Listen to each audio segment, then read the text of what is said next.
listening to Let's Go JoJo, the weekly JoJo's Bizarre Adventure podcast from Dynamite in the Brain and Secret of the Sailor Madness. On today's show, we have Anthony Askew. Hello. Dwayne Maloney. Hello. Niall Flanagan. Hello. Oh. And me, Brian Smith. This week's episode, The Lovers Part 2. But first, the week in JoJo's news. There is one bit of JoJo's news, and we may have even mentioned this last week. I can't remember, and I can't be bothered to go back and check. There is a Part 3 JoJo's Rubik Cube to go with the Part 1 and Part 2 JoJo's Rubik Cubes, which came out earlier this year. So now you could have 3 JoJo's Rubik Cubes. I did not check to see whether it involved the orangutan being on any of the sides, seeing as he is the one who actually plays with the Rubik's Cube in the story. If not, then I missed a trick there. Right, with that news over, exciting news. Yeah. Wow. Like, I didn't even find any funny pictures this week. So. Yeah, and any updates on your running sideways game, Dwayne? You got any further with that? I fell out of it. I fell into a thing where you play as a virus, which I guess kind of ties us into today's episode, so that's not too bad. What a great segue. Thank you. I Yes. did not practice that. Can you believe it? I know, and you can go straight into your synopsis of Lovers Part 2, Dwayne. Right, so we start off with the lovers in Grandpa JoJo's brain, and him projecting this onto a telly, so the two lads can use their shrunk down stands to move through his bloodstream to his brain. Meanwhile, Jotaro's having an awful time with Steely Dan, who's being the biggest dickhead possible. How does he manage it? I don't know how he managed to outdo himself the whole time, but there's a lot of great scenes where, like, Steely Dan gets Jotaro to scratch his back, and if for some reason to to Joseph this feels like he's getting tickled, and then everyone starts throwing change at them because they think they're two lads having to deal with an old man with Alzheimer's who keeps shouting at a TV in a window. That's pretty close to what is actually happening. That was pretty great. And then when they actually get into his brain, they realize the Lovers has many, many, many powers. One of which is chopping up bits of his brain to feed to the flesh bud that Dio, that was put in there by Dio or whatever. And also turning bits of brain into copies of itself. Yep. Which is, okay, that's an odd one. So when they chop them up, just like 2 more appear, so there's not really much they seem to be able to do. God, I'm trying to follow my brain now and I'm losing the plot of it. And so, I mean, like they try a few things, and obviously Polnareff just slicing and dicing him doesn't seem to work. And Polnareff actually gets the shit kicked out of him in this, because the Silver Chariot keeps getting smacked by its giant crab claws. Well, I guess tiny crab claws, but despite the fact they've established that the Lovers is slower than most other slower stats. and weaker, and the fact that Polnareff guy is wearing armor, which they've stated kind of helps defend him, but no, not really. Yeah, they haven't quite figured the powers out, maybe. But anyway, so while they seem to be kind of overpowered in Joseph's brain, that's an odd sentence, they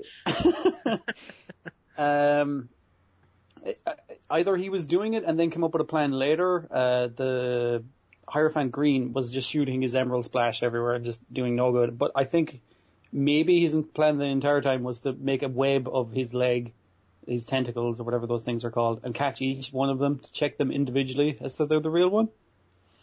And once they find the real one, it kind of goes on a legger back to Steely Dan, unbeknownst to JoJo, who's been taking down all the things that Steely Dan has been doing to him so he can pay him back, which is pretty great. It is pretty great.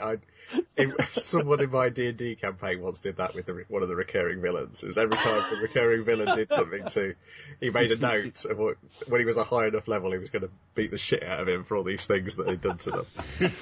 That's awesome.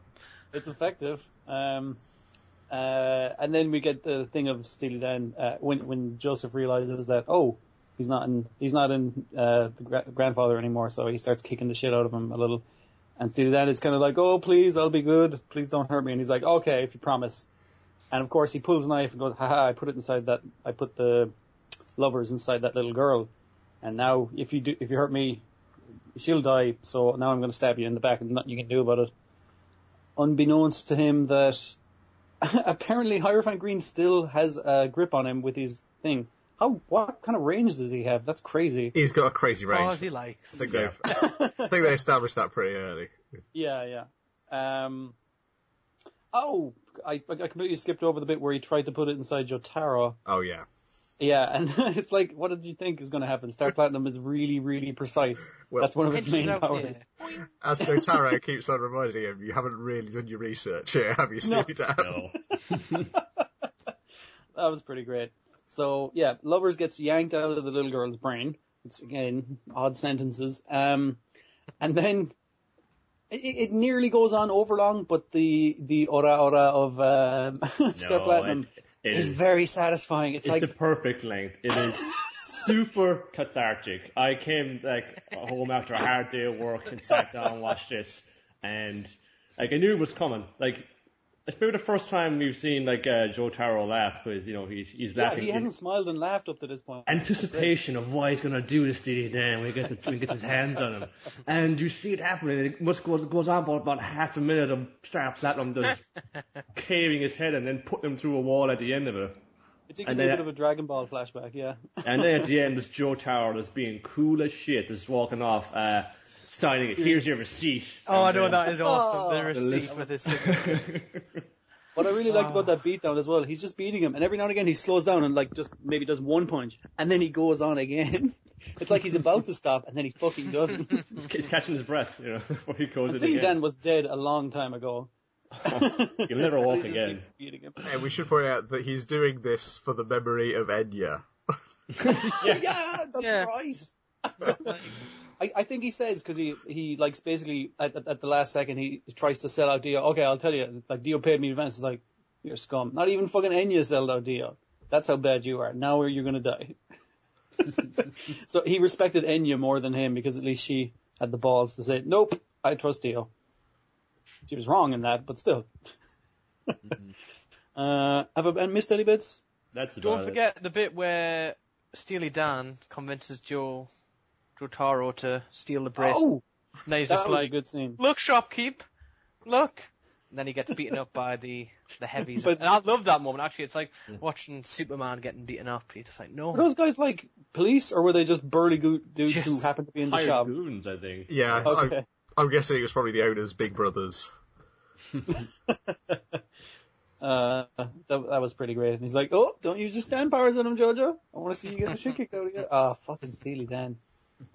He's a good villain. Yeah, he was pretty great. It's one of my favourite ones so far, actually. It's the guy you just... These are the best ones are the guys you've hate just so much. You love to hate, yeah. Yeah. I'll put him in the same category like maybe Crocodile from One Piece. There's a guy you hate. You want to see him get his head kicked in. Crocodile's a badass, if it's what I'm thinking of. Yeah, I liked him. Yeah, but we kind of came about kind of cool later on, but no, just at the time during that Alabasta thing, he says, "Oh, I'm made out of sand. You can't touch me." And he's has all these different things going on. I just want to see him get taken down so much. And Steely Dan is in the same league as him. But Steely Dan's a lot more of a little weaselly little weed of a guy. Yeah, it's like Crocodile poses as being a badass, or his idea of what a badass should behave like, I think. Whereas, Steely Dan has no... He doesn't really hide what he is, does he? No. He revels in his jerkness. Yeah. If he just, tried, rather than being an asshole all his life, he actually might have succeeded. It's like, well, those three lads are off. You just stab Jotaro. He can't stop you. He'll kill his grandfather if he tries to stop you. So, oh my god. But you're just being a dick to him. Hey, wouldn't that look good for a girlfriend? Steal that from me, Jotaro. Fill him with a bad crowd. He's just laughing maniacally while Jotaro is shining his shoes. Like he could... Yes. Wherever you get your kicks, man. Okay. Actually, when he tried to reverse that in asking for forgiveness, he made that freaking licking noise again. Oh, he yeah. did, yes. I can't do it. But, Is that no. the universal sound for licking? I don't Yes, know. It's think- probably an onomatopoeia, is it? Yeah, I think it's just like a sound. Yeah, your onomatopoeia sound effect type. Yeah. Like how but cats don't really go meow. Yeah. Yeah, they do. No, they go, meow. That's not meow. No, they go nya, as we know very well. Okay, don't turn it into an episode of Arrested Development with cat noises instead of chicken noises. Oh, yeah. Quack, quack, quack, quack. I really enjoyed this episode. It was quite fun. Yeah, like you said, Niall, really, really fun just to see Steely Dan get the shit kicked out of him. Also fun just to know that you got a lot of mileage of Joseph screaming in front of a TV shop window. Oh, that was pretty great. Oh no! I love it anytime he says that. And just Kakuya and having to go to the shopkeeper. Shopkeeper, we need to buy that TV. We need to get out of here. Everyone thinks that Joseph has got Alzheimer's or something. Just something that's not working well for him. Like, what was the TV shop owner he was thinking, like, even last week, you know, that these bunch of guys are, like, standing outside this shop window, like, just shouting inside. He's inside going, what are they on about? What the heck is going on? Those TVs aren't even switched on. What is happening? He must really like TVs, this guy. That crowd that gathers. Oh, it must be difficult having an elderly relative like that. We should mention that Joseph gets rid of the flesh bud by using... Oh, that's right. He ham-ons his own head and Yes. he punches himself in the head. Yeah. Well, not quite punches himself, but still, it's pretty sweet. Yeah, it seems like he electrocutes his own brain. Yeah. I was thinking, couldn't he have done that at any time? I'm not sure. It was a good question. Maybe he was worried about what the... Or maybe the stand had control over everything in there. It wouldn't have with no effect on the stand. Yeah, They could have gotten rid of the flesh bud, you know, and that would have at least eliminated the time limit that they put on themselves. I did Are like... the flesh buds made by the stand, though? No, I think it was just brought the stand... He brought the flesh buds Oh, with okay. it. Like a Yeah, packet that's of... true. Yeah, give him a packet to take with him. Because aren't they part of Dio's flesh? I thought they said last Oh, episode. that's right. Yeah. That's right. Sorry, Brian, what were you going to say there? The voice, because he's got a different voice when he's Oh, that's right. being the Yes. lovers. I'm Is assuming the it's the same guy? I think so. I can't see a separate listing for the lovers on Yeah. this cast list here.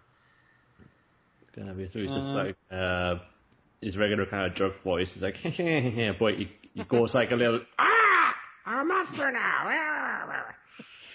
A little bit, yeah. Yeah, his Ghostbusters monsters voice. I did also like the way when he made multiple clones, they all started like basically dancing in unison and some of them arm in arm. And I was just like, what is up with Didn't these like guys? stage lights appear and stuff? Yeah, Yes! pretty much. It's like Why a is it rave, you know, like all these little like baby Cthulhu's are just like having this like disco and chanting. When they got the stand interstitial, it gradually filled up with multiples of him as well. Yeah, I thought that was a really nice touch. I don't know whether that's... just remember the other bit of news. Yes. I can no longer buy JoJo's Bizarre Adventure on Comixology, because they now check your address against your PayPal account. Bollocks. So I'm probably if you There'll got be a way around that, surely. yeah, I'm guessing if you got a prepaid American card with a US address somehow on It it, seems like complicated. effort, but you probably you've not could. lost any of your previous ones, have No, you? no. But unfortunately, I only bought... They were on sale, you see. They had a Viz sale. And I thought, that'd be a good chance to catch up on all the volumes which are out, because since the one's coming out every week. I was like, it got 2 stages down, and they said, we can't use this on this account because it's a UK address. Bloody thing. Why do they Comixology, care? I want to give you money! Licensing, that's why they care. Yeah. No, but Got to wait for whoever's got the UK license to pull the fingers out the arse. Because, Been waiting a while. I know. Maybe I'll have to buy the paper ones instead. But I want digital so they don't take up so much space. And they look really good as well digitally. Okay, back to this, because I was wondering whether they did the dance in the manga, and then I realised, I'm never going to be able to find out now, because I'm never going to be able to find that. Well, maybe not never, but yeah. Not for a little while. No, your eyes will be put out of your head as soon as you behold. Did we go over what The Lovers was based on? Because I don't think we saw much of it the last episode. I feel like it's based on something, but I can't quite figure out what. As you mean, like the design of the thing? Because my brain was thinking the Guyver, and I was like, wait, no, he only does references to freaking Western things. I don't know. Baby Cthulhu. I keep saying this. Because of the little sort of, it was constantly bubbling mouth, which is totally gross. Some kind of crab monster. I don't know. You said a crap monster. Yeah, I was thinking more of an insect than a arachnid. Or crustacean, whatever. He has got those crustacean claws, though, hasn't it? Yeah, big crab claws. Yeah. Right. Is that everything then? I think it is. We covered all the bases. Yeah, I think it was a really good episode. Not the best episode ever. Well, I think it's one of my favourites, actually. Excellent. It did fly by. Yeah. It did. It's a quick mover. Yeah. I didn't even watch the preview for next week, so I don't want to. Yeah. We're back to a one-parter again. This one isn't up to much, but it'll be good nonetheless. That had the same high JoJo standard. Yeah, that's the end of this week's episode of Let's Go JoJo. So be back here next week for The Sun. In the meantime, check out our regular podcasts at secretofthesailormadness.blogspot.com and dynamiteinthebrain.com. Goodbye. Goodbye. Bye.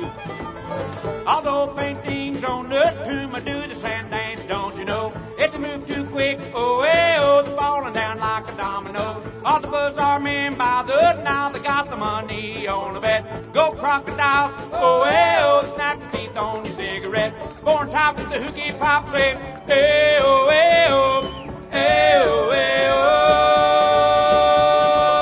walk like an Egyptian.